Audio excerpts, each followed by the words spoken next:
ในวันที่16พฤษภาคม2025นี้บริษัท ETL จำกัดและ China Telecom สาขาการสื่อสารผ่านดาวเทียมได้จัดพิธีเปิดโตการบริการสื่อสารผ่านดาวเทียมเทียนธงอย่างเป็นทางการที่นครหลวงเวียงจันทน์เป็นครั้งทำอิฐที่โทรศัพท์มือถือในสาธารณรัฐประชาธิปไตยประชาชนลาวสามารถเชื่อมต่อกับดาวเทียมโดยกงโดยบ่ต้องใช้อุปกรณ์เพิ่มเติมพิธีดังกล่าวได้รับเกียรติเป็นประธานโดยท่านบัณฑิตศาสตราจารย์บเวียงคำวงศ์ดารารัฐมนตรีกระทรวงเทคโนโลยีและการสื่อสารพร้อมด้วยคณะ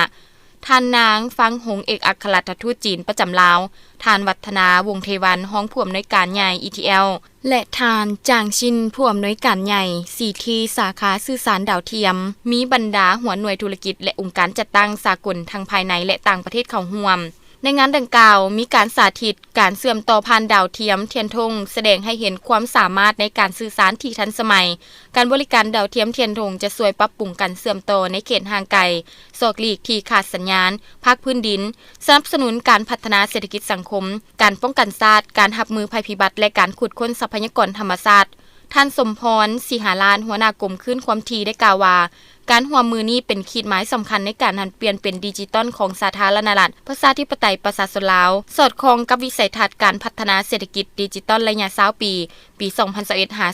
2040 และมุ่งมั่นที่จะสร้างอนาคตที่ทุกคนสามารถเชื่อมต่อกันได้โดยบ่มีข้อจำกัดการร่วมมือระหว่าง ETL และ China Telecom ได้รับการชี้นำจาก2รัฐบาลภายใต้หัวข้อริเริ่ม1แล้ว1เส้นทางของสาธารณรัฐประชาธิปไตยประชาชนจีนซึ่งเป็นพื้นฐานสำหรับความสำเร็จของโครงการนี้ท่านวัฒนาได้กล่าวย้ำความมุ่งมั่นของ ETL ในการสนองการบริการที่มีคุณภาพเพื่อขับเคลื่อนการพัฒนาดิจิตอลของประเทศสร้างโอกาสใหม่ให้แก่ประชาชนทุกคนพร้อมนั้นท่านจางซินได้กล่าวเสริมว่า